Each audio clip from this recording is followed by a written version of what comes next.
നമസ്കാരം. കൂടിക്കാഴ്ചയിലേക്ക് സ്വാഗതം. കൂടിക്കാഴ്ചയിൽ നമ്മോടൊപ്പമുള്ളത് LJP സംസ്ഥാന പ്രസിഡന്റ് ശ്രീ അരുൺ വേലായുധനാണ്. നമസ്കാരം. നമസ്കാരം. കേരളത്തിൽ ഇലക്ഷൻ വരാൻ പോകുന്നു. ഏതുവരെയായി LJPയുടെ ഒരുക്കങ്ങൾ? ഇലക്ഷൻ്റെ പ്രവർത്തനം ഭാരതീയ ജനതാ പാർട്ടി നേതൃത്വം നൽകുന്ന NDAയുടെ നേതൃത്വത്തിൽ വളരെ ഗംഭീരമായിട്ട് മുന്നോട്ട് പോയിക്കൊണ്ടിരിക്കുകയാണ്. ഇപ്രാവശ്യത്തെ ഇലക്ഷനെ വളരെ ഗൗരവപരമായിട്ടാണ് NDA നോക്കിക്കാണുന്നത്. അതിൽ LJPയുടെ പങ്ക് നിർണായകമാണ്. കേന്ദ്രത്തിൽ രാംവിലാസ് പാസ്വാൻ നേതൃത്വം കൊടുത്ത ആ രീതിയിൽ കൊണ്ടുവന്ന അടിസ്ഥാന വർഗത്തിൻ്റെ പുരോഗമനത്തിന് വേണ്ടിയിട്ട് സൃഷ്ടിക്കപ്പെട്ട പാർട്ടിയാണ് LJP. ഇന്ന് അറിയപ്പെടുന്നത് LJP രാംവിലാസ് എന്നാണ്, LJP-R. ഇന്ന് കേന്ദ്രമന്ത്രി ചിരാഗ് പാസ്വാനാണ് അതിന് നേതൃത്വം കൊടുത്ത് നമ്മുടെ നാഷണൽ പ്രസിഡൻ്റായിട്ട് നിലകൊള്ളുന്നത്. അപ്പോൾ കേരളത്തിലും ഈ പറഞ്ഞതുപോലെ തന്നെ ബീഹാറിൽ അന്ന് വിമോചിതരല്ലാതിരുന്ന സാധാരണക്കാരെ പോലെ തന്നെ ഇന്നും ടാർപ്പാളം കെട്ടി പാലത്തിനടിയിൽ ജീവിക്കുന്ന ആൾക്കാർ വരെ നിലകൊള്ളുന്ന ഒരവസ്ഥയിൽ LJPയുടെ പങ്ക് നിർണായകമാണ്. പല മേഖലകളിലേക്ക് ഞങ്ങൾക്ക് ഒരുപാട് കാര്യങ്ങൾ ചെയ്യാനുണ്ടാവും. അത് NDAക്ക് ഒരു വലിയ മുതൽക്കൂട്ടായിരിക്കും ഇപ്രാവശ്യം. ഏതൊക്കെ മേഖലയിലാണ് പ്രധാനമായിട്ടും LJP ഇപ്പോൾ ടാർഗറ്റ് ചെയ്യുന്നത്? നമുക്ക് ഏതൊക്കെ മേഖലയിലാണ് ഞങ്ങളുടെ LJPയുടെ പ്രവർത്തനങ്ങളെന്ന് ചോദിച്ചാൽ ഇന്ന് സകല മേഖലകളും ഒരു വല്ലാത്ത അവസ്ഥയിലാണ്. നമ്മൾ കൊട്ടിഘോഷിക്കപ്പെടുന്ന ഓരോ മേഖലകളും നമുക്കെടുത്ത് പരിശോധിക്കാം. ഒന്ന് വിദ്യാഭ്യാസ മേഖല, ഇല്ലെങ്കിൽ വിദ്യാർത്ഥികളുടെ മേഖല എടുത്ത് പരിശോധിച്ചാൽ നമുക്കറിയാം ഇന്ന് ഏറ്റവും കൂടുതൽ വിദ്യാർത്ഥികൾ ഇല്ലെങ്കിൽ തൊഴിൽ തേടി അലയുന്ന ആൾക്കാർ കേരളത്തിൽ ജോലി ചെയ്യാനാണോ താല്പര്യപ്പെടുന്നത്? ഒരുപാട് വിദ്യാർത്ഥികൾ എങ്ങനെയെങ്കിലും വിദേശത്ത് പോയി നമുക്ക് നല്ല രീതിയിൽ ജീവിക്കാം എന്നല്ലേ ആഗ്രഹിക്കുന്നത്. വേറൊന്നും വേണ്ട. നമുക്ക് നാഴികയ്ക്ക് 40 വട്ടം പറയുന്ന മുഖ്യമന്ത്രിയുടെ കുടുംബം എടുക്കുക. മുഖ്യമന്ത്രിക്ക് 2 മക്കളാണുള്ളത്. ഒരു മോൾ എവിടെയാണ് വർക്ക് ചെയ്യുന്നത്? ഒരു ബാംഗ്ലൂരാണ്. മകൻ എവിടെയാണ് വർക്ക് ചെയ്യുന്നത്? ദുബായിലാണ്. അപ്പോൾ കേരളം ഇത്ര സുരക്ഷിതമാണെങ്കിൽ, കേരളത്തിൽ ഇത്രയും സാധ്യതകൾ ഉണ്ടെങ്കിൽ എന്തുകൊണ്ട് അദ്ദേഹത്തിൻ്റെ മക്കൾ ഇവിടെ നിർത്തുന്നില്ല? അപ്പോൾ എല്ലാവരും ചിന്തിക്കുന്നത് എങ്ങനെയെങ്കിലും വിദേശത്ത് പോകാം, വിദേശത്ത് പോയി നമുക്ക് ജോലി ചെയ്ത് അത്യാവശ്യം നന്നായിട്ട് ജീവിക്കാം, നമ്മുടെ കുടുംബത്തെ കൊണ്ടുവരാം എന്നുള്ള ചിന്താഗതിയിലാണ് ഇന്നത്തെ വിദ്യാർത്ഥി സമൂഹവും അതുപോലെ തന്നെ തൊഴിൽ അന്വേഷിക്കുന്ന ആൾക്കാരും. അതിൽ നിന്ന് വ്യത്യാസമായിട്ട് നമുക്ക് പല കാര്യങ്ങൾ പറയണം. ഇനി ആരോഗ്യരംഗത്തേക്ക് എടുത്താൽ ഓരോ രംഗങ്ങൾ നമുക്ക് പരിശോധിച്ചാൽ ആരോഗ്യരംഗത്തേക്ക് എടുത്തു കഴിഞ്ഞാൽ 2025 പാലക്കാട് 9 വയസ്സുള്ള വിനോദിനി എന്ന് പറയുന്ന പെൺകുട്ടി ഒരു മെഡിക്കൽ നെഗ്ലിജൻസ് കൊണ്ട് മാത്രം അവരുടെ കൈ നഷ്ടപ്പെട്ടു. പെൺകുട്ടിയുടെ പാർട്ടി ഏതായിക്കോട്ടെ, ആ ഒരു വർഷത്തിന് ശേഷം 2026 ഇന്നത്തെ പ്രതിപക്ഷ നേതാവ് VD സതീശൻ ആ കൈ വെച്ചു കൊടുക്കാൻ തയ്യാറായി. ആ കൈ വെച്ചു കൊടുക്കാൻ തയ്യാറായതിൻ്റെ തലേ ദിവസം നമ്മുടെ ആരോഗ്യവകുപ്പ് മന്ത്രി വീട് സന്ദർശിച്ചിട്ട് കൈ ഞങ്ങൾ വെച്ച് തരാമെന്ന് പറഞ്ഞു. അതിൻ്റെ അർത്ഥം എന്താ?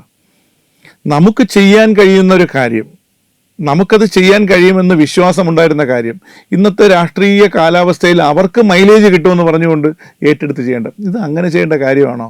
ആരോഗ്യം അങ്ങനെയല്ല. അത് വളരെ കൃത്യതയോടുകൂടി അവർ ചെയ്തു കൊടുക്കണമായിരുന്നു. ഒരു ഉമ്മൻചാണ്ടി സർക്കാരിൻ്റെ കാലത്ത് നിർമ്മിച്ചു എന്ന് പറയുന്ന മെഡിക്കൽ കോളേജ്, അതിൻ്റെ മതിലിടിഞ്ഞ് വീണ് രോഗികൾ മരിക്കുന്നു. ആ രോഗികൾ മരിക്കുമ്പോൾ അത് ഞങ്ങളുടെ കുഴപ്പം കൊണ്ടല്ല മറ്റൊരുടെ കുഴപ്പം കൊണ്ടാണെന്ന് പറയുന്നതിനകത്ത് എന്തർത്ഥം? ഒരു സർജറിക്ക് ഒരു കത്രിക ഫ്രീ. പുതിയ പാക്കേജാണ്. ഒരു സർജറി നടത്തിയാൽ ഒരു കത്രിക ഫ്രീ ആയിട്ട് തരും. അപ്പോൾ ഇതൊക്കെ നമ്മൾ ചിന്തിക്കേണ്ട ഒരു വലിയ വിഷയമല്ലേ? ഈ നമ്പർ വൺ ആണ്. അപ്പോൾ ഈ നമ്പർ 1 എന്ന് പറയുമ്പോൾ നമ്മൾ മനസ്സിലാക്കേണ്ടത് ഇവരുടെ ആരോഗ്യ രംഗത്തേക്ക് ഒരു വിഷയം വന്നാൽ ഇവർ നേരെ പോകുന്നത് അമേരിക്കയിലും ജർമ്മനിയിലും ഇറ്റലിയിലും ഒക്കെയാണ്.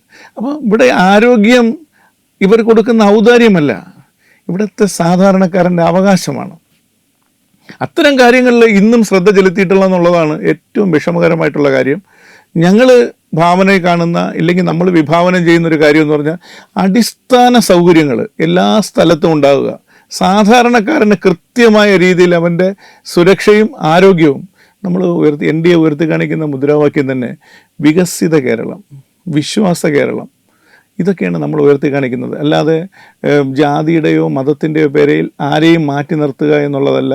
എല്ലാ പേരെയും ചേർത്ത് പിടിച്ചുകൊണ്ട് വികസനത്തിൻ്റെ പാതയിൽ നമ്മൾ ഈ പറഞ്ഞതുപോലെ മറ്റ് കാര്യങ്ങളിലേക്ക് പറഞ്ഞ ഒരുപാട് കാര്യങ്ങളുണ്ടാവും. സ്വർണ്ണക്കൊള്ള മുതൽ ഇങ്ങോട്ടുള്ള ഒരുപാട് കാര്യങ്ങളുണ്ട്. ഇതിനെയൊക്കെ മാറ്റി നിർത്തിക്കൊണ്ട് ഈ നാടിൻ്റെ വികസനം, ഭാരതീയ ജനതാ പാർട്ടിയുടെ അധ്യക്ഷനായിട്ടുള്ള ശ്രീ രാജീവ് ചന്ദ്രശേഖർജി പോലും പറയുന്നത് നമുക്ക് വികസനമാണ് ആവശ്യം. ആ വികസനത്തിന് തടസ്സം നിൽക്കുന്ന കാര്യങ്ങളെ മാറ്റി നിർത്തിക്കൊണ്ട് നല്ല രീതിയിൽ വികസനം കൊണ്ടുവരിക. ഇന്നത്തെ കാലത്തുള്ള കുട്ടികളും ചിന്തിക്കുന്ന അങ്ങനെ തന്നെയാണ്. ആർക്കും ആദർശം അടുപ്പിലിട്ട് പുഴുങ്ങി തിന്നാൻ കഴിയില്ല. ഈ ആദർശത്തിൻ്റെ കാലഘട്ടം കഴിഞ്ഞു.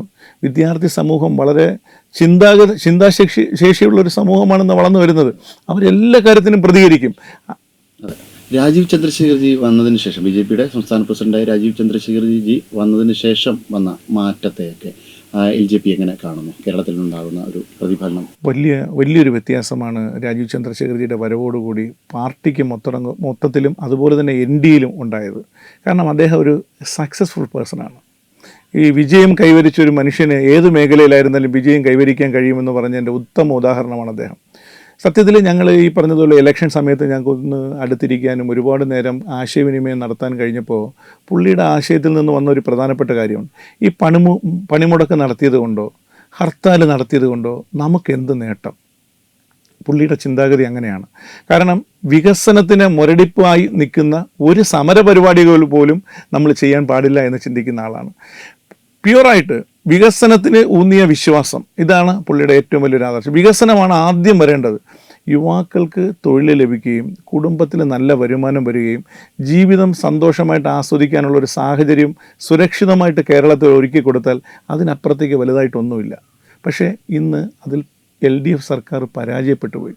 കാരണം പോലീസുകാരനെ നടു റോഡിൽ കുത്തുന്ന അവസ്ഥ, മദ്യഷോപ്പുകൾ 2 മണിക്കൂർ കൂടെ നീട്ടിക്കൊടുത്തപ്പോൾ കിട്ടിയ പൈസ വാങ്ങിക്കൊണ്ട് ഇലക്ഷൻ ഫണ്ടായിട്ടും മാക്സിമം പൈസ കൊണ്ടുപോകാമെന്ന് ചിന്തിക്കുന്ന സർക്കാർ. അങ്ങനെ ഏത് തരത്തിലായിരുന്നാലും അവർ ചെയ്യുന്ന ഓരോ കാര്യങ്ങളും നമ്മൾ എടുത്ത് പരിശോധിച്ചാൽ ഈ സമൂഹത്തിനോടോ ഈ കേരളത്തിൻ്റെ ജനതയോടോ യാതൊരുവിധ അനുകമ്പയോ ഇല്ലെങ്കിൽ അവരുടെ ആഗ്രഹങ്ങൾക്കൊത്ത് ഉയരുകയോ ചെയ്യുന്ന രീതിയിലല്ല അവരുടെ പ്രവർത്തനങ്ങൾ വന്നിട്ടുള്ളത്. മദ്യവർജനം അടിസ്ഥാന നയമാണെന്ന് പറയുകയും എന്നാൽ പുതിയ പുതിയ മദ്യ ബ്രാൻഡുകൾ കേരളം ഉണ്ടാകുകയും ചെയ്യുന്നൊരു സാഹചര്യമാണ്. ഇത് ഈ ഇലക്ഷനിൽ എങ്ങനെ പ്രതിഫലിക്കും എന്നാണ് തോന്നുന്നത്? ഇപ്പം കൊണ്ടുവന്നിരിക്കുന്ന സാധനത്തിൻ്റെ പേര് മിന്നൽ എന്നാണ്. എനിക്ക് തോന്നുന്നത് ഈ മിന്നലടിച്ച് ആൾക്കാർ മരിക്കുമോ എന്നാണ് നമുക്ക് പറഞ്ഞുകൂടാത്തൊരവസ്ഥയുള്ളത്. കാരണം ഇവരെന്ത് മെസ്സേജാണ് കൊടുക്കുന്നത്? ഒരു 2 മണിക്കൂർ കൂടി രാത്രി 10 മണി വരെ ഒരു പൊതു ഇടങ്ങളിലിരുന്നു ഇല്ലെങ്കിൽ ഈ പറഞ്ഞതുപോലെ തന്നെ മദ്യശാലകളിലിരുന്ന് മദ്യപിക്കുക എന്നുള്ളത് 2 മണിക്കൂർ കൂടി നീട്ടിക്കൊടുത്തപ്പോൾ അതോടുകൂടി ലക്ഷ്യം കാണുന്നത് ഇല്ലെങ്കിൽ അതുകൊണ്ട് ഇവർ ഈ സമൂഹത്തിന് കൊടുക്കുന്ന ഒരു മെസ്സേജ് എന്താണ്? നിങ്ങൾ കുറച്ചുകൂടെ കൂടുതൽ കുടിച്ച് നിങ്ങളുടെ കരളും കൂമ്പും വാട്ടി ഇല്ലെങ്കിൽ പാവപ്പെട്ട വീട്ടമ്മമാർക്ക് അവർക്ക് കിട്ടാനുള്ള പൈസ കൂടി ഇവിടെ കൊടുത്ത് ഈ സർക്കാരിനെ സംരക്ഷിക്കുകയും കുത്തക മുതലാളിമാരെ വളർത്തുകയും ചെയ്യണമെന്നുള്ളതാണ്. അവരത് വ്യക്തമായി ഒന്ന് പറയുവാൻ ആഗ്രഹിക്കുന്നു. കാരണം എന്താണ് ഇവരിതിൽ കൂടി കൊടുക്കുന്ന മെസ്സേജ്? ഇന്നത്തെ കാലാവസ്ഥ നിങ്ങൾക്ക് ഓരോരുത്തർക്കും അറിയാം. കുട്ടികൾ, അതുപോലെ തന്നെ വിദ്യാർത്ഥികൾ, അതുപോലെ തന്നെ രക്ഷിതാക്കൾ, ഇവരെല്ലാം വളരെ മാനസിക സംഘർഷത്തിലും വിഷമത്തിലും കഴിയുന്നൊരു സാഹചര്യമാണ്. കാര്യം എന്തുകൊണ്ടാണ്? ഡ്രഗ്സിൻ്റെ ഉപയോഗം, അതുപോലെ തന്നെ മദ്യമാഫിയയുടെ പിടി, ഇതെല്ലാം വളരെ രൂക്ഷമായിരിക്കുന്ന ഈ സാഹചര്യത്തിൽ ഈ സമയം നീട്ടിക്കൊടുക്കൽ കൊണ്ട് ഇവർ ഉദ്ദേശിക്കുന്ന ഒന്നേ ഉള്ളൂ, ഈ ഇലക്ഷന് മാക്സിമം ഫണ്ട് ഈ അബ്കാരികളിൽ നിന്ന് കൈപ്പറ്റുക, ആ രീതിയിലേക്ക് ഈ നാടിനെ നശിപ്പിക്കുന്ന അവസ്ഥയിലേക്ക് കൊണ്ടുപോവുക. സ്വർണ്ണക്കൊള്ള പോലെയുള്ള കട്ടളപ്പാളി വിഷയം പോലെയുള്ള കാര്യങ്ങൾ വന്നപ്പോൾ സാധാരണ ജനത്തിന് തലയിൽ വെളിവ് വന്നു. ആ വെളിവില്ലാതാക്കത്തക്ക രീതിയിലുള്ള ഒരു പ്രവർത്തനം കൊണ്ടുവരിക, ഇത് മാത്രമാണ് ഇതൊരു ലക്ഷ്യം കാണുന്നത്, വേറെ ഒന്നുമില്ല. അപ്പോൾ ആരോഗ്യ വിഷയങ്ങളുടെ കാര്യത്തിൽ ഒരു പ്രശ്നം സർക്കാരിൻ്റെ ഭാഗത്തു നിന്നുണ്ട്, സർക്കാരിൻ്റെ പ്രവർത്തനത്തിലുണ്ട്. എന്നാൽ ഇനി അടുത്ത് വിശ്വാസത്തിലേക്ക് കിടക്കുമ്പോൾ മുൻ സൂചിപ്പിച്ചതുപോലെ സ്വർണ്ണക്കൊള്ള വിഷയം ഈ ഇലക്ഷനിൽ എങ്ങനെ പ്രതിഫലിക്കും? കാരണം ഒരു ഭാഗത്തുകൂടി തന്ത്രിയുടെ മുകളിലേക്ക് ഇത് കെട്ടിവെക്കുവാനുള്ള ശ്രമം നടത്തി, അതുപോലും പാളിയ ഒരു സാഹചര്യമാണ്. ഇപ്പോൾ ഇനി എങ്ങനെയായിരിക്കും അവർ ഇതിനെ നേരിടുക? ഏത് രീതിയിലായിരിക്കും പ്രതിഫലിക്കുക? ഈ ഓരോ വിഷയങ്ങൾ ഇവർ തന്നെയാണ് ഉയർത്തിക്കൊണ്ടുവരുന്നത്. ശ്രദ്ധിച്ചു നോക്കിയാൽ മനസ്സിലാവും. കാരണം അയ്യപ്പ സംഗമം, ഇവരിന്ന് വരെ സത്യത്തിൽ ദൈവവിശ്വാസിയാണെന്ന് ചോദിച്ചു കഴിഞ്ഞാൽ ഏതെങ്കിലും ഒരു കമ്മ്യൂണിസ്റ്റുകാരൻ ദൈവവിശ്വാസിയാണെന്ന് പറയൂ? ശരി, അതല്ല. നിങ്ങൾ അവിശ്വാസിയാണോ എന്ന് ചോദിച്ചാൽ അവിശ്വാസിയാണെന്ന് പറയൂ? ഇല്ല. ഒരു സാഹചര്യത്തിനനുസരിച്ച് നിലപാടുകൾ തിരുത്തി പോകുന്ന ആൾക്കാരാണ്. നമുക്ക് 2 നയങ്ങളായിരിക്കണം ഉണ്ടായിരിക്കേണ്ടത്. ഒന്ന്, ഞാൻ വിശ്വാസിയാണ്, ഇല്ലെങ്കിൽ ഞാൻ അവിശ്വാസിയാണ്. ഇത് 2 പറയുവാൻ ഇവർ തയ്യാറല്ല. കട്ടളപ്പാളിയുടെ വിഷയത്തിലായിരുന്നാലും അതുപോലെ തന്നെ സ്വർണ്ണക്കൊള്ളയുടെ വിഷയത്തിലായിരുന്നാലും അത് കൃത്യമായി SITയുടെ അന്വേഷണം നടത്തുന്നു എന്ന് പറഞ്ഞതിന് ശേഷം ഈ കമ്മ്യൂണിസ്റ്റുകാരായിട്ടുള്ള നേതാക്കന്മാർ ജയിലിലായതിനു ശേഷം കൃത്യമായ സമയത്ത് ചാർജ് ഷീറ്റ് കൊടുക്കാത്തതിൻ്റെ പേരിലാണ് ജാമ്യം കിട്ടി പുറത്തിറങ്ങിയത്. ആ അന്വേഷണം കൃത്യമായിട്ട് നടത്തുകയും അവർക്ക് ചാർജ് ഷീറ്റ് കൊടുക്കുകയും ചെയ്തിരുന്നെങ്കിൽ ആരും തന്നെ പുറത്തിറങ്ങില്ലായിരുന്നു. ഇന്നത്തെ ഇടതുപക്ഷ സർക്കാരിൻ്റെ ഭരണത്തിൻ്റെ അവസ്ഥ എത്തി നിൽക്കുന്നത്, ഒരു മാങ്ങ, ഒരു ഉദാഹരണം പറഞ്ഞാൽ ഒരു മാങ്ങ നമുക്കറിയാം, നല്ലതുപോലെ പഴുത്ത് കഴിഞ്ഞാൽ അത് കഴിക്കാൻ പറ്റുന്നൊരു പാകമാണ്. അത് നമുക്ക് കഴിക്കാൻ പറ്റും. കുറച്ച് ദിവസം കൂടെ കഴിഞ്ഞാൽ മാങ്ങ ചെറുതായിട്ട് അഴുകി തുടങ്ങും. അത് കഴിഞ്ഞാൽ അത് പുഴുവരിക്കും, പിന്നെ നമുക്ക് ആർക്കും ഉപയോഗിക്കാൻ പറ്റില്ല. ഇതേ അവസ്ഥയാണ് ഇന്ന് ഇടതുപക്ഷ പ്രസ്ഥാനത്തിന് സംഭവിച്ചിരിക്കുന്നത്. അത് നല്ല ഒരു ആശയം ഉണ്ടായിരുന്നു, ആശയ സമ്പുഷ്ടമായിരുന്ന ഒരു സമയം ഉണ്ടായിരുന്നു. ഇന്നത് പുഴുത്ത് കഴിഞ്ഞു, അത് പുഴുവരിച്ചു തുടങ്ങി. ഇനി ജനം വലിച്ചെറിയുന്നൊരവസ്ഥയിലേക്ക് ആ സാധനം എത്തും. ഇതാണിന്ന് നടന്നുകൊണ്ടിരിക്കുന്ന ഒരു പ്രധാനപ്പെട്ട കാര്യം. ഇങ്ങനെ ഒരു ഭാഗത്ത് സ്വർണ്ണക്കൊള്ളയും മറ്റു കാര്യങ്ങളിലൂടെ നടക്കുമ്പോൾ കേരളത്തിൻ്റെ സുരക്ഷ എന്നതൊരു മറ്റൊരു പ്രശ്നമുണ്ട്. ആ സുരക്ഷയും വലിയ രീതിയിലുള്ള വെല്ലുവിളി നേരിടുന്നൊരു സാഹചര്യം കൂടിയാണ്. അടുത്ത സമയത്താണ് മൊയ്തീൻകുട്ടി എന്ന SDPIയുടെ PFIയുടെ ആയുധ പരിശീലനം കേരളത്തിൽ നിന്ന് പിടികൂടിയത്. തിരുവനന്തപുരത്ത് നിന്ന് ISISൻ്റെ ഒരു യൂണിറ്റ് പ്രവർത്തിക്കാൻ ആരംഭിക്കുവാൻ വേണ്ടിയിട്ട് തയ്യാറെടുത്ത് കേരളത്തിലേക്ക് വന്ന മുഹമ്മദ് ആദിലിനെ പിടികൂടി. ഇങ്ങനെ കേരളത്തിൻ്റെ ഒരു പൊതു സുരക്ഷാ അന്തരീക്ഷം കൂടി വെല്ലുവിളിയായിരിക്കുമ്പോൾ പോലും ഈ ഒരു പ്രീണന നയത്തിലൂടെയാണ് ഇടതുപക്ഷം കടന്നു പോകുന്നത്. ഇത് കേരളത്തിൻ്റെ പൊതുവിലുള്ള സുരക്ഷയെ കൂടി ബാധിക്കുന്ന തരത്തിലല്ലേ? അതായത് ജനങ്ങളുടെ ജീവിതത്തെയും സുരക്ഷയും ഭീകരവാദത്തിന് വളമേകുന്ന ഒരു സമീപനമല്ലേ? 100%. അത് ഇടതുപക്ഷത്തിന് മാത്രം നമ്മൾ പറയേണ്ട. ഇടതുപക്ഷവും വലതുപക്ഷവും അതിനകത്ത് നിർണായകമായ പങ്കുവഹിക്കുന്നുണ്ട്.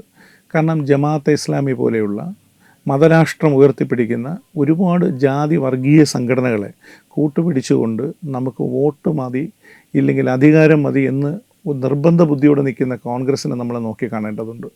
അതുപോലെ തന്നെ ഇടതുപക്ഷത്തെ കാര്യത്തിലായിരുന്നാലും ഇന്ന് ബീഹാറിൽ നിന്നും ബംഗാളിൽ നിന്നും അതുപോലെ തന്നെ മറ്റ് വിദേശ രാജ്യങ്ങളിൽ നിന്നുമൊക്കെ ഇവിടെ ജോലിക്ക് വരുന്ന ആൾക്കാരുണ്ട്. ഇവരുടെ കൃത്യമായ കണക്കോ ഇവരാരാണെന്നോ ഇവരെന്താണെന്നോ ഒന്നും ഒരു രേഖകളുമില്ല. അപ്പോൾ ഇത്തരത്തിൽ നമ്മൾ പോകുമ്പോൾ നമുക്ക് ഭീഷണി തന്നെയാണ്. നമ്മുടെ ചുറ്റുവട്ടത്ത് താമസിക്കുന്ന വിദേശികളായിട്ടുള്ള ജോലിക്കാർ ആരൊക്കെയാണെന്നുള്ളതിനെക്കുറിച്ച് എന്തെങ്കിലും അറിവ് അതാത് സ്ഥലങ്ങളിലെ കൗൺസിലർമാർക്കോ MLAമാർക്കോ ഭരണകൂടത്തിനോ ഉണ്ടോ? ഇല്ല. അപ്പം നമ്മുടെ ചുറ്റുവട്ടത്ത് ആര് താമസിക്കുന്നു എന്ന് പോലും നമുക്കറിയില്ല. മാത്രവുമല്ല, ഇന്ന് ഭീകരർക്ക് വളരെ സ്വതന്ത്രമായിട്ട് വളരെ സുരക്ഷിതമായിട്ട് താമസിക്കാൻ പറ്റുന്ന ഒരു താവളമായി കേരളം മാറിയിരിക്കുന്നു.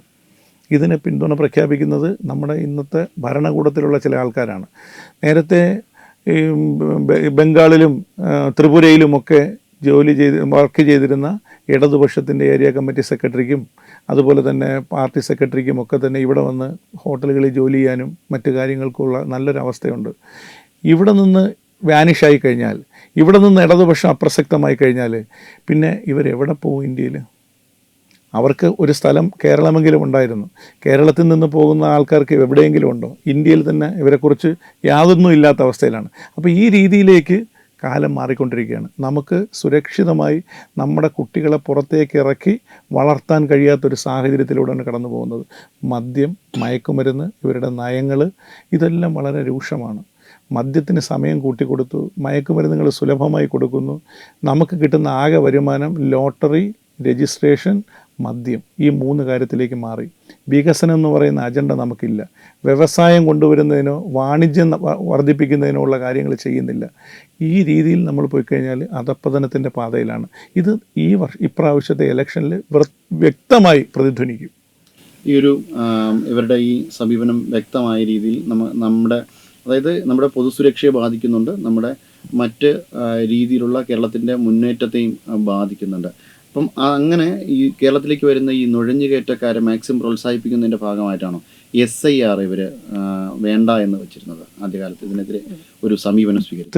തീർച്ചയായിട്ടും. കാരണം മറ്റൊന്നുമല്ല, ഏതൊരു വിദേശ രാജ്യത്ത് നമ്മൾ പോട്ടെ, ആ രാജ്യത്തിൻ്റെ സുരക്ഷിതമായിട്ടുള്ള നയങ്ങളും അതുപോലെ തന്നെ നിയമങ്ങളും പാലിക്കാൻ നമ്മൾ ബാധ്യസ്ഥരല്ലേ?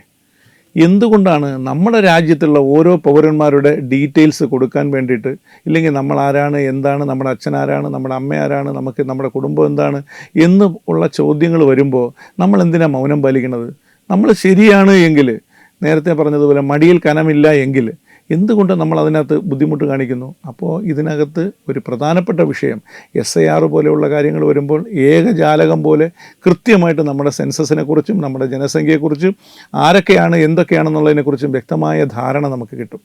അത് ഇല്ലാതാക്കുന്നതിന് വേണ്ടിയിട്ട്, കാരണം അതിനിടയിൽ കൂടി ഒട്ടനവധി ആൾക്കാർ കുത്തിത്തിരികെ കയറ്റാനും അവർക്ക് വേണ്ട സംരക്ഷണം ഒരുക്കാനും വേണ്ടിയിട്ടായിരിക്കും ഇത്തരം കാര്യങ്ങൾ ചെയ്യുന്നത്. സംശയമില്ല കാര്യത്തിൽ. ഇപ്പോൾ ഒരു സിനിമ വരാൻ പോകുന്നു, കേരള സ്റ്റോറി എന്ന് പറയും. അതിൻ്റെ പേരിൽ നടത്തുന്ന മറ്റ് പല കോലാഹലങ്ങളുണ്ട്. അതിൻ്റെ പേരിൽ ബീഫ് ഫെസ്റ്റ് നടത്തുന്നു, മറ്റ് അനവധിയായിട്ടുള്ള പ്രീണന നയങ്ങൾ നടത്തുന്നു. ഇത് എന്തിനെ ലക്ഷ്യം വെച്ചിട്ടാണ്? കാരണം അങ്ങനെ ഒരു സ്റ്റോറി ഇല്ല എങ്കിൽ അതിനെ അവർ ഭയപ്പെടുന്നതിൻ്റെ കാര്യം എന്താണ്? ഒരു പാട്ട് പാടിയതിൻ്റെ പേരിൽ കേസെടുത്ത നാടാണത്. അപ്പോൾ ഒരു പാട്ടിനെ പോലും പേടിയാണ്. പണ്ട് ഇടതുപക്ഷ പ്രസ്ഥാനങ്ങൾ എങ്ങനെയാണ് വന്നതെന്ന് നമുക്കറിയാം. നാടകത്തിലൂടെയും അതുപോലെ തന്നെ കലാസാംസ്കാരിക പ്രവർത്തനങ്ങളിലൂടെയുമാണ് അവരുടെ ആശയങ്ങൾ സാധാരണ ജനങ്ങളിലേക്ക് എത്തിയത്. അപ്പോൾ അത് അവരെങ്ങനെയാണോ വന്നത്, വന്നു കഴിഞ്ഞു കഴിഞ്ഞാൽ മറ്റുള്ളവർ ചെയ്താൽ അവർ പേടിക്കും, ഭയപ്പെടും. ഇത് തെറ്റായിട്ടുള്ള കാര്യങ്ങളാണ് ആ സിനിമയിലൂടെ കാണിക്കുന്നതെങ്കിൽ അത് ചൂണ്ടിക്കാണിക്കാനുള്ള അവകാശം ഈ ജനാധിപത്യ രാജ്യത്തിൽ അവരോരോരുത്തർക്കും ഉണ്ട്. എന്നാൽ ഇവർ ഭയപ്പെടുന്നു എന്ന് പറഞ്ഞാൽ അതിൻ്റെ അർത്ഥം എന്താണ്? അത് ശരിയായ ഒരു കാര്യം സമൂഹത്തിൻ്റെ കൃത്യമായ ധാരണയിലേക്കും തലച്ചോറിലേക്കും കയറിക്കഴിഞ്ഞാൽ അത് നമുക്ക് ദോഷമാണെന്നുള്ള ചിന്താഗതി ഉണ്ടല്ലേ. അങ്ങനെ സാംസ്കാരികമായിട്ട് കലാകാരന്മാരൊക്കെ പ്രവർത്തനം നടത്തുവാനുള്ള സ്വാതന്ത്ര്യം ഇവിടെയുണ്ട്. അവർ കൃത്യമായിട്ട് കലയെ ഉപയോഗിച്ചുകൊണ്ട് അവരുടെ ആശയങ്ങളെ പ്രചരിപ്പിക്കുമ്പോൾ ഇത്തരക്കാർ ഭയപ്പെടേണ്ട കാര്യമില്ല. അത് തെറ്റാണെങ്കിൽ അവർക്ക് കൃത്യമായി ചൂണ്ടിക്കാണിക്കാനുള്ളൊരു അവകാശമുണ്ട്. അതാണ് ഈ വിഷയത്തിൽ എനിക്ക് പറയാനുള്ളത്. അപ്പോൾ അത്തരം ഒരു ഭയത്തിൻ്റെ അടിസ്ഥാനമുണ്ട്. കാരണം ഇവിടെ ലവ് ജിഹാദ് നടക്കുന്നുണ്ട് എന്നുള്ളതാണ് അവരുടെ പ്രധാനമായിട്ട് അവരുടെ ഒരു ബോധ്യം എന്നല്ലേ അതിൽ നിന്ന് കാണേണ്ടത്. 100%. അത് പ്രധാനമായിട്ട് പറഞ്ഞാൽ ലവ് ജിഹാദ് പോലെയുള്ള കാര്യങ്ങൾ ഈ നാട്ടിൽ നടക്കുന്നു എന്നുള്ളതിൻ്റെ തെളിവുകൾ ഒട്ടനവധി കാര്യങ്ങൾ, എത്രയോ പെൺകുട്ടികളെ ഇത്തരം കാര്യങ്ങളിൽ നിന്ന് രക്ഷിച്ച ആൾക്കാർ അവരുടെ മുഴുവൻ കഥകളും അവരുടെ ചരിത്രം വരെ എഴുതിയ ഒട്ടനവധി പുസ്തകങ്ങൾ ഇവിടെ ഉണ്ട്. ഇത്തരം പെൺകുട്ടികളെ മാത്രം രക്ഷിച്ചുകൊണ്ട് പാർപ്പിക്കുന്ന സംഘടനകൾ ഇവിടെ ഉണ്ട്. അപ്പോൾ ഇതൊക്കെ നമുക്ക് നഗ്ന നേത്രങ്ങൾ കൊണ്ട് കാണാൻ പറ്റുന്ന സത്യമായ കാര്യങ്ങളാണ്. പിന്നെ ഇതിനെക്കുറിച്ചൊക്കെ ഇവർക്കൊരു സംവാദത്തിൽ ഏർപ്പെടണമെങ്കിലും ഇല്ലെങ്കിൽ നേരിട്ട് കാണണമെങ്കിലും മനസ്സിലാക്കണമെങ്കിലും ഇവിടെ എല്ലാവരും ജീവിച്ചിരിക്കുന്ന രക്തസാക്ഷികളായിട്ട് ഒരുപാട് പേരുണ്ട്. അപ്പോൾ അതുകൊണ്ട് അക്കാര്യത്തിലൊന്നും യാതൊരു തർക്കവും വേണ്ട. പക്ഷേ ഇവരെ സംബന്ധിച്ചുള്ളൊരു കാര്യം, ഇവരെല്ലാ കാര്യത്തിലും ശത്രുതാ മനോഭാവത്തോടു കൂടി പെരുമാറുന്ന ആൾക്കാരാണ്. ഇപ്പോൾ നേരത്തെ TP ചന്ദ്രശേഖരൻ്റെ കൊലപാതകം എടുത്താൽ അവരുടെ രാഷ്ട്രീയം വലുതാണ്. ആ രാഷ്ട്രീയത്തിൽ നിന്ന് മാറിക്കൊണ്ട് മറ്റൊരാൾക്ക് പ്രവർത്തിക്കുവാനുള്ള സ്വാതന്ത്ര്യം കൊടുക്കില്ല. അവരങ്ങനെ പോയി കഴിഞ്ഞാൽ അവർക്ക് വേണ്ട പകരം വീട്ടിൽ നമ്മൾ നടത്തും എന്ന് ചിന്തിക്കുന്ന ഒരു സമൂഹമാണ് ഇടതുപക്ഷ ചിന്താഗതിയുള്ള ആൾക്കാർ. അതിന് വേറൊരു ഉദാഹരണം പറഞ്ഞാൽ, ഇപ്പോൾ ഇവിടെ പിന്നോക്ക വിഭാഗത്തിന് ഇവിടെ യാതൊരുവിധ ആനുകൂല്യങ്ങളും ലഭിക്കാത്തൊരു കാലഘട്ടത്തിൽ കൂടെയാണ് കടന്നു പോകുന്നത്. മുന്നോക്ക വിഭാഗത്തിലുള്ള ഇപ്പോൾ നായർ ഈഴവ സംഘടനകൾ, അവരാണ് ഇപ്പോൾ ഹിന്ദു മതത്തിൻ്റെ മുഴുവൻ അട്ടിപ്പേർ അവകാശം എടുത്തിരിക്കുന്നത്. ആ രണ്ട് സംഘടനകൾ മാക്സിമം ന്യൂനപക്ഷത്തിന് ലഭിക്കുന്ന ആനുകൂല്യങ്ങൾ പോലും വാങ്ങിക്കൊണ്ട് പോകുന്ന ഒരവസ്ഥയിലാണ്. ഇന്നും സത്യസന്ധമായിട്ട് പറഞ്ഞാൽ പിന്നോക്ക വിഭാഗത്തിൽപ്പെട്ട് ജീവിക്കുന്ന ഒരു പാർലമെൻറ്റിലോ ഇല്ലെങ്കിൽ ഒരു പഞ്ചായത്തിലോ പോലും ഒരു മെമ്പർ പോലും ഇല്ലാത്ത ഒട്ടനവധി സമുദായങ്ങൾ, ഏകദേശം 180-200ഓളം സമുദായങ്ങൾ ഈ നാട്ടിൽ നിന്ന് ജീവിച്ചിരിക്കുന്നു. ഒരു SSLCക്ക് പോലും മുഴുവൻ മാർക്ക് പോലും വാങ്ങാത്ത കുട്ടികളുള്ള സമുദായം ഇവിടെ ഉണ്ട്. അപ്പോൾ അങ്ങനെ ഒരു സമുദായങ്ങൾ ഒരുപാട് പേര് ജീവിച്ചിരിക്കുകയും അവർക്ക് യാതൊരുവിധ ആനുകൂല്യങ്ങളും കിട്ടാതിരിക്കുകയും ചെയ്യുമ്പോഴാണ് NSSഉം SNDPയും ഹിന്ദുമതത്തിൻ്റെ പൂർണ്ണ അവകാശങ്ങൾ എടുത്തുകൊണ്ട് അവർ മാക്സിമം ആനുകൂല്യങ്ങൾ, അവർക്കെതിരെ ആരും പറയാൻ തയ്യാറല്ല. എന്തുകൊണ്ടെന്നറിയാമോ? ഭൂരിപക്ഷം അവരായതുകൊണ്ട്, വോട്ടിംഗ് പവർ അവർക്കായതുകൊണ്ട്, ഈ കേരള രാഷ്ട്രീയത്തിൻ്റെ അധികാര കേന്ദ്രങ്ങളിലേക്ക് ആരെ എത്തിക്കണമെന്ന് തീരുമാനിക്കണം അവരായതുകൊണ്ട് അവരെന്തു പറഞ്ഞാലും രാഷ്ട്രീയക്കാർ കേട്ടിരിക്കുന്ന ഒരവസ്ഥയിലാണ് നിലവിലുള്ളത്. അത് തെറ്റാണ്. ഒരുപാട് കഷ്ടപ്പെടുന്ന, ഒരുപാട് ബുദ്ധിമുട്ട് അനുഭവിക്കുന്ന, ജീവിതത്തിൻ്റെ മുഖ്യധാരയിലേക്ക് പോലും എത്താത്ത ഒരുപാട് മതസ്ഥരും ഒരുപാട് ജാതിക്കാരും ഇവിടെ ഉണ്ട്. ഒരു ചെറിയ ഉദാഹരണം ഞാൻ പറഞ്ഞാൽ, നേരത്തെ ഇടതുപക്ഷത്തിൻ്റെ കാര്യം പറഞ്ഞപ്പോഴത്തേക്ക് അവരുടെ രീതിയെക്കുറിച്ച് ഞാൻ പറഞ്ഞതുണ്ട്. കൊട്ടാരക്കര വെളിയം എന്ന് പറയുന്ന ഭാഗത്ത് KVVS കേരള വണിക വൈശ്യ സംഘത്തിൻ്റെ ഒരു സാമുദായിക സംഘടനയാണ്. പിന്നോക്ക വിഭാഗത്തിലുള്ള OBC വിഭാഗത്തിലുള്ള ഉമ്മൻചാണ്ടി സാറ് ഇവിടെ മുഖ്യമന്ത്രി ആയിരുന്ന സമയത്ത് അവർക്കൊരു കോളേജ് അനുവദിച്ചു. ആ കോളേജിന് കേരള യൂണിവേഴ്സിറ്റി അഫിലിയേഷൻ കൊടുത്തു. എല്ലാ രീതിയിലും പ്രവർത്തിക്കാൻ വേണ്ടിയിട്ടുള്ള മുഴുവൻ മാനദണ്ഡങ്ങളും പാലിച്ചുകൊണ്ട് അവർ കോളേജ് ഓപ്പൺ ചെയ്തു. ഓപ്പൺ ചെയ്ത് ഇടതുപക്ഷം അധികാരത്തിലേക്ക് വന്നപ്പോൾ ആദ്യം ചെയ്തൊരു കാര്യം ആ കോളേജ് പൂട്ടുകയായിരുന്നു. കഴിഞ്ഞ 10 വർഷമായിട്ട് മുഴുവൻ പണിയും ചെയ്ത് എല്ലാ കാര്യങ്ങളും പൂർത്തീകരിച്ചിരിക്കുന്ന ആ കോളേജ് തുറക്കുവാനുള്ള അവകാശം അവർ കൊടുക്കുന്നില്ല. എന്തുകൊണ്ടാണെന്നറിയാമോ? ഒറ്റ കാര്യം, കോൺഗ്രസിൻ്റെ കാലത്ത് ഉമ്മൻചാണ്ടി സർക്കാരാണ് ആ കോളേജ് അനുവദിച്ചത്. അത് ഞങ്ങൾക്ക് അനുവദിക്കാൻ കഴിയില്ല. ആ മാനദണ്ഡങ്ങൾ പാലിച്ചിട്ടുണ്ടോ? കുട്ടികളുടെ വിദ്യാഭ്യാസത്തിൻ്റെ കാര്യമുണ്ടോ? ഇത്രയും ഇൻവെസ്റ്റ്മെൻറ്റ് നടത്തിയിട്ടുള്ള ഒരു സമുദായത്തിൻ്റെ കാര്യങ്ങളോ ഇല്ലെങ്കിൽ വിദ്യാർത്ഥികളുടെ നാളത്തെ ഭാവിയുടെ കാര്യങ്ങളോ ഇതൊന്നുമല്ല. അവരുടെ ആശയങ്ങൾ ഇല്ലെങ്കിൽ അവർ പറയുന്നത് കേൾക്കാത്ത ആരും ഇവിടെ വേണ്ട എന്നുള്ളൊരു ചിന്താഗതിയാണ്. ഇതൊക്കെയാണ് പുനഃപരിശോധിക്കേണ്ടതായിട്ടുള്ള കാര്യങ്ങൾ. ഇപ്പോൾ KVVSന്റെ കാര്യം പറഞ്ഞു. അപ്പോൾ ഹിന്ദുക്കൾക്കകത്തേക്ക് പോലും വിവിധ ജാതി വിഭാഗങ്ങൾക്ക് കോളേജുകളോ അവർക്ക് വേണ്ട വിദ്യാഭ്യാസ സൗകര്യങ്ങളോ ആനുകൂല്യങ്ങളോ കൊടുക്കാൻ തയ്യാറാകാത്ത സർക്കാരുകൾ ഇസ്ലാം മതത്തിന് വേണ്ടി, കാരണം മലപ്പുറം ജില്ലയിലൊക്കെ സജീവമായ രീതിയിലാണ് വിദ്യാലയങ്ങൾ അനുവദിക്കുന്നത്. അത് ഇനി വരുന്ന ഇലക്ഷനിൽ UDF ജയിച്ചു കഴിഞ്ഞാൽ കഴിഞ്ഞ 9 വർഷത്തോളം അവർക്കെന്തോ നഷ്ടപ്പെട്ടു, അത് തിരിച്ചു പിടിക്കാനാണ് ശ്രമം നടത്തുന്നത്. അപ്പോൾ ഈ രീതിയിൽ ഒരു ഭാഗത്തേക്ക് മാത്രം കേന്ദ്രീകരിക്കുന്ന ചില നയങ്ങളിൽ നിന്ന് വ്യത്യസ്തമായി എങ്ങനെയാണ് ഇതിനെ പൊതുവായി എല്ലാവരിലേക്കും എത്തിക്കാൻ കഴിയുക? കാര്യം നമ്മളിപ്പോൾ UDFന്റെ ഒരു വികാരം നമ്മൾ ചിന്തിച്ചാൽ ശരിയും തെറ്റുമുണ്ട്. UDFന്റെ പ്രതിപക്ഷ നേതാവ് ഇല്ലെങ്കിൽ UDFന്റെ മുഖ്യമന്ത്രിമാരായിട്ട് ഇപ്പോൾ ഒരുപാട് പേരുണ്ട്. ആ മുഖ്യമന്ത്രിമാരായിട്ട് വരാൻ ഉദ്ദേശിക്കുന്ന ആൾക്കാർ ആരെങ്കിലും മതമാണ് ഞങ്ങളുടെ ഏറ്റവും വലിയ കാര്യമെന്ന് പറഞ്ഞപ്പോൾ അതിന് എതിരായിട്ട് KM ഷാജി, നിങ്ങളിത് പറയുമ്പോൾ ഈ മതേതര സമൂഹത്തെ കാണാതെ പോകരുത്. കേരളം അത്തരത്തിൽ ചിന്തിക്കുന്നവരല്ല. നമുക്ക് മതത്തിന് അതീതമായിട്ടുള്ള ഒരു മനുഷ്യസ്നേഹം ഇവിടെ വളർത്തിയെടുക്കണം. അതുകൊണ്ട് നിങ്ങൾ എന്ത് ഉദ്ദേശത്തോടു കൂടിയാണ് അത് പറഞ്ഞത്, ഇല്ലെങ്കിൽ നിങ്ങളത് പറഞ്ഞത് തെറ്റാണ് എന്ന് ഏതെങ്കിലും ഒരു കോൺഗ്രസിൻ്റെ നേതാവ് പറഞ്ഞതായിട്ട് അറിയാവോ? ഇല്ല. അവിടെയാണ് നമ്മൾ മനസ്സിലാക്കേണ്ടത് പ്രീണനം എന്ന് പറയുന്നത്. ആ സമുദായത്തിൻ്റെ മുഴുവൻ ആനുകൂല്യം പറ്റിക്കൊണ്ട് മാത്രമേ കേരളത്തിൻ്റെ നിയമസഭാ മന്ദിരത്തിലേക്ക് കടന്നു കയറാൻ കഴിയൂ എന്നുള്ള UDFന്റെ ചിന്താഗതിയാണ് മാറേണ്ടത്. അതുപോലെ തന്നെ ഇടതുപക്ഷത്തെ സംബന്ധിച്ചു അവർ ആദ്യം മുസ്ലിങ്ങളെല്ലാം കയ്യിലെടുക്കാൻ നോക്കി. മരുമോനിലൂടെ ആ കാര്യങ്ങളൊന്നും നടക്കില്ല എന്ന് കണ്ടപ്പോഴത്തേക്ക് നേരെ അയ്യപ്പ സംഗമം നടത്തി ശ്രീ വെള്ളാപ്പള്ളി നടേശനെയും അതുപോലെ തന്നെ NSSന്റെ അദ്ദേഹത്തെയും കയ്യിലെടുത്തുകൊണ്ട് അവർക്ക് കുറേയധികം കോളേജുകളും സ്കൂളുകളും എയ്ഡഡും കാര്യങ്ങളും ഒക്കെ ആക്കി കൊടുത്തു കഴിഞ്ഞാൽ ആ സമുദായത്തെ മുഴുവൻ കയ്യിലെടുക്കാമെന്ന് വിചാരിച്ചു. ഇതൊക്കെ ഒരു നല്ല രാഷ്ട്രീയ തന്ത്രമാണെന്നോ ഇല്ലെങ്കിൽ രാഷ്ട്രീയമാണെന്നോ വിശ്വസിക്കുന്നുണ്ടോ? ഇല്ല. ഇതൊക്കെ അവസരവാദ രാഷ്ട്രീയമെന്ന് മാത്രമേ പറയാൻ പറ്റുള്ളൂ. രാജ്യത്തിൻ്റെ സ്ഥായിയായിട്ടുള്ള കേരളത്തിൻ്റെ വളരെ വിശാലമായിട്ടുള്ള ഒരു വികസന താല്പര്യങ്ങളെ മുൻനിർത്തിയുള്ള രാഷ്ട്രീയമായിട്ട് നമുക്ക് കാണാൻ കഴിയില്ല. അടിസ്ഥാനപരമായിട്ട് ഇത്തരം ആശയങ്ങൾ കൊണ്ട് ആർക്കെങ്കിലും ഗുണമുണ്ടോ? ഒരു പ്രത്യേക സമുദായത്തിന് എന്തെങ്കിലും ഗുണം കിട്ടിയെന്നിരിക്കും, ഒരു പ്രത്യേക വ്യക്തിക്ക് എന്തെങ്കിലും ഗുണം കിട്ടിയെന്നിരിക്കും, പ്രത്യേക കൂട്ടായ്മയ്ക്ക് എന്തെങ്കിലും ഗുണം കിട്ടിയെന്നിരിക്കും. കേരള സമൂഹത്തിന് അടിസ്ഥാനപരമായി നോക്കിയാൽ ഇത്തരം ആശയങ്ങളൊക്കെ തന്നെ പരാജയത്തിൻ്റെ ഭാഗമാണ്. കഴിഞ്ഞ ബീഹാർ തെരഞ്ഞെടുപ്പിൽ LJP വളരെ റെക്കോർഡ് ഭൂരിപക്ഷമാണ്. അതായത് 29 മത്സരിച്ച 29 സീറ്റിൽ 22 നേടിക്കൊണ്ട് വലിയ ഒരു വിജയമാണ് ബീഹാറിൽ സ്വന്തമാക്കിയത്. അതേ മാതൃകയിൽ കേരളത്തിൽ എന്തൊക്കെയാണ് പദ്ധതികൾ തയ്യാറാക്കാൻ ഉദ്ദേശിക്കുന്നത്? എങ്ങനെ ഈ ഇലക്ഷനെ സമീപിക്കുന്നു? കേരളത്തിൽ ഞങ്ങളെ സംബന്ധിച്ച് ഞങ്ങളെ ഏറ്റവും വലിയൊരു ആത്മവിശ്വാസം ഇന്ത്യയിലെ തന്നെ ഏറ്റവും ചുറുചുറുക്കുള്ള കേന്ദ്രമന്ത്രി ചിരാഗ് പാസ്വാനാണ്. അദ്ദേഹമാണ് ഞങ്ങളുടെ ആശയും അതുപോലെ തന്നെ ആഗ്രഹവും ഞങ്ങളുടെ ഉത്തേജനവും ഒക്കെ തന്നെയാണ്. ഇന്ന് ഇന്ത്യ ഭരിക്കുന്ന ഒരു സിസ്റ്റം നിങ്ങൾക്കറിയാൻ കഴിയും. ഇന്ത്യയിൽ കഴിഞ്ഞ 10 വർഷം കഴിഞ്ഞിട്ട് 10-12 വർഷമായിട്ട് ഭാരതീയ ജനതാ പാർട്ടി നേതൃത്വം നൽകുന്ന NDA സർക്കാരാണ് അധികാരത്തിലിരിക്കുന്നത്. പണ്ട് കോൺഗ്രസ്സിലുണ്ടായിരുന്നത് പോലെ എന്തെങ്കിലും ഒരു അഴിമതി ആരോപണം ഇത്രയും വർഷമായിട്ട് ഈ BJP സർക്കാർ ഇല്ലെങ്കിൽ NDA സർക്കാരിനെതിരെ ആർക്കെങ്കിലും ചൂണ്ടിക്കാണിക്കാൻ പോലും കഴിഞ്ഞിട്ടില്ല.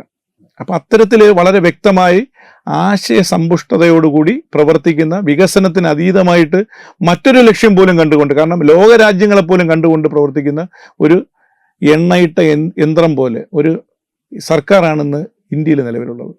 ആ സർക്കാരിൽ നരേന്ദ്രമോദിയുടെ ഹനുമാൻ എന്നറിയപ്പെടുന്നതാണ് ചിരാഗ് പാസ്വാൻ. നരേന്ദ്രമോദി എന്താവശ്യം പറഞ്ഞാലും അത് നേടിക്കൊടുക്കാൻ കഴിയുന്ന രീതിയിലാണ് ചിരാഗ് പാസ്വാൻ നിലകൊള്ളുന്നത്. തിരിച്ച് ഇങ്ങ് കേരളത്തിലേക്ക് വന്നാൽ ഇന്ന് രാജീവ് ചന്ദ്രശേഖർജി എന്ന് പറയുന്ന ഒരു അതിമാനുഷികനായ മനുഷ്യനോടൊപ്പം LJP നിൽക്കുമ്പോൾ ഞങ്ങൾ അദ്ദേഹത്തിൻ്റെ ഹനുമാനായിട്ട് നിൽക്കാനാണ് ആഗ്രഹിക്കുന്നത്. അദ്ദേഹം കേരളത്തിൻ്റെ വികസനത്തിന് വേണ്ടിയിട്ട്, കേരളത്തിൻ്റെ വിശ്വാസത്തിന് വേണ്ടിയിട്ട്, കേരളത്തിൻ്റെ സംരക്ഷണത്തിന് വേണ്ടിയിട്ട് ഇറങ്ങിത്തിരിക്കുമ്പോൾ അദ്ദേഹത്തിൻ്റെ ആശയങ്ങൾക്കനുസരിച്ച് അദ്ദേഹത്തിൻ്റെ ഹനുമാനായിട്ട് ഞങ്ങളുണ്ടാവും. LJP ഒട്ടനവധി സ്ഥലങ്ങളിൽ വളരെ സ്വാധീന ശക്തിയായിട്ട് നിലനിൽക്കുന്നുണ്ട്. വയനാട് ഞങ്ങളുടെ ഒരു ശക്തി കേന്ദ്രമാണ്. അവിടുത്തെ ലീസ് കർഷകരുടെ വിഷയങ്ങൾ, അവരുടെ ആദിവാസികളുടെ വിഷയങ്ങൾ, അവിടുത്തെ വന്യമൃഗ സംരക്ഷണം നൽകാത്തതിൻ്റെ പേരിൽ കഷ്ടപ്പെടുന്ന, അതുപോലെ തന്നെ ആത്മഹത്യ ചെയ്ത ഒരുപാട് കർഷകരുടെ വിഷയങ്ങൾ, ഇതൊക്കെ ഞങ്ങളുടെ ഒരു പ്രധാനപ്പെട്ട വിഷയങ്ങളാണ്. ഇവിടെ വരുമ്പോൾ, തിരിച്ചിങ്ങോട്ട് വരുമ്പോഴത്തേക്ക് നമുക്ക് ഈ പറഞ്ഞതുപോലെ തന്നെ പിന്നോക്ക വിഭാഗക്കാരായിട്ടുള്ള, വളരെ ആദിവാസി സമൂഹത്തിൽപ്പെട്ട, OBC ബാക്ക്വേർഡ് കമ്മ്യൂണിറ്റിയിൽപ്പെട്ട ഒരുപാട് പേർക്ക് കിട്ടേണ്ട ആനുകൂല്യങ്ങളെല്ലാം മുൻഗണനാ ജാതിക്കാർ തട്ടിക്കൊണ്ടുപോകുന്ന ഒരവസ്ഥയുണ്ട്. അപ്പം ഇത്തരത്തിലുള്ള ആൾക്കാരെയൊക്കെ തന്നെ കൂട്ടിച്ചേർത്തുകൊണ്ട് NDA ശക്തിപ്പെടുത്തി ഇപ്രാവശ്യം നടക്കുന്ന ഇലക്ഷനിൽ ഒരു ശക്തിയായിട്ട് LJP മുന്നിലുണ്ടാവും. NDA വളരെ ശക്തമായ ഒരവസ്ഥയിലാണ് കേരളത്തിൽ, പ്രത്യേകിച്ചും തിരുവനന്തപുരം കോർപ്പറേഷനിൽ അധികാരത്തിൽ വന്ന് ഈ ഒരു സാഹചര്യത്തെ എങ്ങനെ കാണുന്നു? കോർപ്പറേഷൻ അധികാരത്തിൽ വന്നു കഴിഞ്ഞാൽ അധികാരത്തിൻ്റെ തുടക്കം കുറിച്ചൊന്നാണ് കേരളത്തിൽ. കാര്യം നരേന്ദ്രമോദി അദ്ദേഹം ഇവിടെ വന്നപ്പോൾ പറഞ്ഞൊരു കാര്യം, ഞങ്ങൾ ഭാരതീയ ജനതാ പാർട്ടിയുടെ നേതൃത്വത്തിൽ ഗുജറാത്തിൽ അധികാരം പിടിക്കുന്നതിന് മുന്നോടിയായിട്ട് ഹൈദരാബാദിൽ ഇവിടെ ഒരു ചെറിയ കോർപ്പറേഷനിൽ അധികാരത്തിൽ വന്നിട്ടാണ് തുടക്കം കുറിച്ചത് എന്ന് പറഞ്ഞതുപോലെ നമ്മൾ കേരളത്തിൻ്റെ തലസ്ഥാനം പിടിക്കുക എന്ന് പറഞ്ഞാൽ കേരളം പിടിച്ചു തുടങ്ങിയെന്നാണ് അതിൻ്റെ അർത്ഥം. മാത്രമല്ല, എൻ്റെ പ്രിയ സുഹൃത്തും ഏറ്റവും നല്ല രാഷ്ട്രീയ നൈപുണ്യം കയ്യിലുള്ള ഒരാളുമാണ് ശ്രീ VV രാജേഷ്. അദ്ദേഹത്തിൻ്റെ കീഴിൽ കോർപ്പറേഷൻ സുരക്ഷിതമാണ്. നമ്മൾ നോക്കിക്കഴിഞ്ഞാൽ അറിയാൻ പറ്റും, നേരത്തെ നമ്മൾ കോർപ്പറേഷനിൽ പോകുന്നതും ഇപ്പം നമ്മൾ കോർപ്പറേഷനിൽ പോകുന്നതും തമ്മിൽ. ഇപ്പോൾ നമ്മൾ കോർപ്പറേഷനിൽ പോയി കഴിഞ്ഞാൽ ഏത് കാര്യവും നമ്മളോട് ചോദിക്കാനും അത് കേട്ട് പെട്ടെന്ന് തന്നെ ആക്ഷൻ എടുക്കാനും നല്ലൊരു ടീം അവിടെ ഉണ്ട്. നേരത്തെ അങ്ങനെയല്ല, നമ്മൾ ചെന്ന് എന്ത് പറഞ്ഞാലും ധാർഷ്ട്യത്തോടു കൂടി നമ്മളെ പെരുമാറുന്ന ഒരു വലിയ വിഭാഗമാണ് ഉണ്ടായിരുന്നത്. മാത്രമല്ല, ശ്രീ VV രാജേഷിനെ പോലെയുള്ള ഒരാൾ കോർപ്പറേഷൻ്റെ മേയറായിട്ട് അധികാരത്തിലേക്ക് വന്നപ്പോൾ സാധാരണ ജനങ്ങൾക്ക് ഒരുപാട് ആശ്വാസമാണ്. കാരണം നമുക്കറിയാവുന്നുള്ള, നമ്മുടെ മനസ്സറിയുന്ന, സാധാരണക്കാരിൽ സാധാരണക്കാരനായ ഒരാൾ മേയറായി വന്നപ്പോൾ നമുക്കൊരാശ്വാസമാണ്. നമുക്ക് എന്തും അദ്ദേഹത്തോട് ചേർന്ന് പറയാം, ഇല്ലെങ്കിൽ നമുക്ക് അദ്ദേഹത്തെ കണ്ട് എന്ത് പറയാനുള്ള അവസരമുണ്ട് എന്നുള്ളൊരു തോന്നലുണ്ടായി. 3, അദ്ദേഹം ഇന്ന് ഒരു മണിക്കൂർ പോലും ഓഫീസിൽ ഇരിക്കുന്നില്ല. എപ്പോൾ നോക്കിയാലും പൊതു ഇടങ്ങളിലാണ്. കാരണം വേറൊന്നും കൊണ്ടല്ല, കോർപ്പറേഷനിലൂടെ നമ്മൾ കേരളം പിടിക്കുക എന്നുള്ള ലക്ഷ്യത്തോടു കൂടിയാണ് മുന്നോട്ട് പോയിക്കൊണ്ടിരിക്കുന്നത്. അത് യാഥാർത്ഥ്യമാവും. അദ്ദേഹത്തിൻ്റെ പ്രവർത്തനങ്ങൾ നോക്കിക്കണ്ടാൽ തന്നെ അത് മനസ്സിലാവും. ഉദാഹരണം ഞാൻ പറയാം. ഇടതുപക്ഷം കേരളത്തിൽ ഈ തിരുവനന്തപുരം കോർപ്പറേഷനിൽ അധികാരത്തിലിരുന്നപ്പോൾ ഒരു ഡൽഹി ബേസ്ഡ് ആയിട്ടുള്ള ഒരു ഇൻ്റർനാഷണൽ കമ്പനി ഡൽഹിയിലാണ് കൂടുതൽ കാര്യങ്ങൾ ചെയ്തത്. അവർ തിരുവനന്തപുരത്തേക്ക് കുറച്ച് പൈസ മുടക്കി നല്ലൊരു പ്രൊജക്റ്റ് ചെയ്യണമെന്ന് ആഗ്രഹിച്ചിരുന്നു. ഇടതുപക്ഷം ഇവിടെ ഭരണത്തിലിരുന്ന സമയത്ത് അവരൊന്ന് പിന്നോട്ട് പോയിരുന്നു. കാരണം ഞങ്ങൾ ഇൻവെസ്റ്റ് ചെയ്താൽ നാളെ എന്താവും എന്നുള്ളൊരു തോന്നലുള്ളത് കൊണ്ട്. എന്നാൽ ഇന്ന് ഇടതുപക്ഷത്തെ മാറ്റിക്കൊണ്ട് NDA തിരുവനന്തപുരം കോർപ്പറേഷനിൽ അധികാരത്തിൽ വന്നപ്പോൾ അവരെല്ലാവരും വളരെ സന്തോഷത്തോടു കൂടി ഇവിടെ ഇൻവെസ്റ്റ് ചെയ്യാൻ തയ്യാറാണ്. നമുക്കറിയാം, ഇന്ന് നമ്മുടെ കോർപ്പറേഷൻ മേയറെ വിളിക്കുന്നത് കേന്ദ്രത്തിലെ മന്ത്രിമാരും മറ്റ് ഓരോ സംസ്ഥാനങ്ങളിലെ മുഖ്യമന്ത്രിമാരും വരെയാണ്. അപ്പം നമ്മുടെ ബന്ധം വളരുന്നു, നമ്മുടെ സ്വാധീനം വളരുന്നു, നമ്മുടെ നാട് വളരുന്നു, വികസനം വരുന്നു. അതൊരു വലിയ NDAയുടെ പ്രതീക്ഷയാണ്. ഇത്രയും അനുകൂല ഘടകങ്ങളുള്ളപ്പോൾ തന്നെ BJP അല്ലെങ്കിൽ NDA എപ്പോഴും ബാധിക്കുന്ന ഒരു പ്രശ്നമാണ് ഈ വോട്ട് പോളറൈസേഷൻ അഗെയിൻസ്റ്റ് NDA. അതായത് ഇപ്പോൾ ഇസ്ലാമിക് വോട്ട് പോളറൈസേഷൻ പോലുള്ള കാര്യങ്ങൾ നടക്കാറുണ്ട്, ക്രോസ് വോട്ടിംഗ് പോലുള്ള കാര്യങ്ങൾ നടക്കാറുണ്ട്. അപ്പം ഇത്തരമുള്ള വിഷയങ്ങളുള്ളപ്പോൾ അതിനെങ്ങനെ അതിജീവിക്കാനാണ് ഇപ്പോഴത്തെ ഒരു പദ്ധതി? ഇപ്പോൾ നമ്മൾ ഏറ്റവും കൂടുതൽ പ്രധാനമായിട്ട് കാണുന്നത് മറ്റുള്ള ചില വർഗീയ കക്ഷികളുടെയും വർഗീയ താല്പര്യക്കാരുടെയും പ്രധാന ലക്ഷ്യം ഇടതുപക്ഷവും വലതുപക്ഷവും ഇവിടെ രണ്ടായിട്ട് നിൽക്കുന്നുവെങ്കിലും നമുക്കറിയാം അവരൊന്നാണ്. ശരിയല്ലേ? ഡൽഹിയിലായിരുന്നാൽ അവർ രണ്ടുപേരും കൈപിടിച്ചാണ് ഉയർത്തുന്നത് എപ്പോഴും. അപ്പോൾ ഇവർ നമ്മുടെ മുമ്പിൽ രണ്ടായിട്ട് അഭിനയിക്കുന്നുവെങ്കിലും മൊത്തത്തിൽ അവരൊന്നാണ്. എവിടെ നമ്മുടെ സ്ഥാനാർത്ഥിയെ നിർത്തിയാലും നമ്മുടെ സ്ഥാനാർത്ഥി ജയിക്കേണ്ട ഒരു സാഹചര്യം വന്നാൽ ഇവർ രണ്ടുപേരും അങ്ങ് ഒന്നാവും. ഒന്നായിട്ട് കോൺഗ്രസ് ജയിച്ചാലും കമ്മ്യൂണിസ്റ്റ് ജയിച്ചാലും കുഴപ്പമില്ല, പക്ഷേ NDA ജയിക്കരുത്. ഇതാണ് അവരുടെ നിലപാട്. ആ നിലപാടിനെതിരായിട്ട് കൃത്യമായിട്ടുള്ള കാര്യങ്ങൾ, കൃത്യമായിട്ടുള്ള നമ്മുടെ വികസന പദ്ധതികൾ, നമ്മുടെ ഭാവി താല്പര്യങ്ങൾ ഈ രാജ്യത്തെ സംരക്ഷിക്കുന്നതിനും മതേതരത്വ ഇന്ത്യയും മതേതരത്വ കേരളവും കെട്ടിപ്പടുക്കുന്നതിൽ നമ്മുടെ NDAയുടെ പങ്ക് എന്താണെന്നും എല്ലാ ജനങ്ങളിലേക്കും ആ കൃത്യമായ മെസ്സേജ് എത്തിക്കുക. ഇതാണ് നമ്മൾ ഏറ്റവും പ്രധാനമായിട്ട് കാണുന്നത്. മാത്രവുമല്ല, ഇവിടെ BJP ഭാരതീയ ജനതാ പാർട്ടിയുടെ നേതൃത്വത്തിലുള്ള NDA അധികാരത്തിൽ വന്നപ്പോൾ അന്നുണ്ടായിരുന്ന ഒരു സാധനം ഉണ്ടായിരുന്നു. എന്താണെന്നറിയാമോ? ഇവിടെ BJP അധികാരത്തിൽ വന്നു, ഇനി മുസ്ലിങ്ങൾക്ക് ഈ രാജ്യം വിട്ടു പോകേണ്ടി വരും, ക്രിസ്ത്യാനികൾക്ക് ഈ നാട് വിട്ടു പോകേണ്ടി വരും. കാരണം ഇവിടെ വർഗീയ ശക്തികളാണ് അധികാരത്തിൽ വന്നത്. ഇവിടെ എന്തെങ്കിലും സംഭവിച്ചോ? ഒന്നും സംഭവിച്ചില്ല. ഇന്ന് ഈ ലോകത്ത് ഏറ്റവും കൂടുതൽ സുരക്ഷിതമായിട്ട് മുസ്ലിങ്ങൾക്ക് ജീവിക്കാൻ പറ്റുന്ന രാജ്യം ഇന്ത്യയാണെന്ന് ഈ കേരളത്തിൽ തന്നെ പ്രമുഖനായിട്ടുള്ള നേതാവ് കാന്തപുരം അബൂബക്കർ മുസ്ലിയാർ അല്ലേ പറഞ്ഞത്? അദ്ദേഹം മുസ്ലിം അല്ലേ? അപ്പോൾ അവരെ പോലെയുള്ള ആൾക്കാർ പോലും ഇന്ന് NDAയുടെ ഭരണത്തെക്കുറിച്ച് പറയുമ്പോൾ ഇത് ജനങ്ങളിലേക്ക് എത്തണം, അവരുടെ സമൂഹത്തിലേക്ക് എത്തണം, അവരുടെ സമുദായത്തിലേക്ക് എത്തണം. ആ വാക്കുകൾക്ക് വലിയ പ്രാധാന്യമുണ്ട്, വിലയുണ്ട്. അപ്പോൾ ഇതൊക്കെ നമ്മൾ കൃത്യമായിട്ട് എത്തിക്കേണ്ട സ്ഥലങ്ങളിൽ എത്തിക്കുക എന്നുള്ളതാണ് ഞങ്ങളുടെ ലക്ഷ്യം. തീർച്ചയായിട്ടും എന്തായാലും അനുകൂലമായ ഒരു സാഹചര്യമാണ്. തീർച്ചയായിട്ടും ഒരു വലിയ വിജയം നേടട്ടെ എന്ന് ആശംസിക്കുന്നു. Thank you very much. Brought you by Kerala AIDS control society.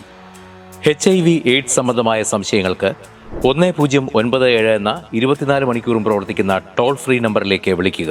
വാട്സാപ്പിലും ഫേസ്ബുക്കിലും ഒക്കെ സ്റ്റാറ്റസ് അപ്ഡേറ്റ് ചെയ്യാറുണ്ടല്ലോ, HIV സ്റ്റാറ്റസോ. HIV പിടിപെടാനുള്ള സാഹചര്യങ്ങളിൽ കൂടി അറിഞ്ഞോ അറിയാതെയോ കടന്നു പോയിട്ടുണ്ടാവാം. എന്ത് തന്നെയായാലും മുൻകൂട്ടി പരിശോധിച്ച് HIV സ്റ്റാറ്റസ് അറിയൂ.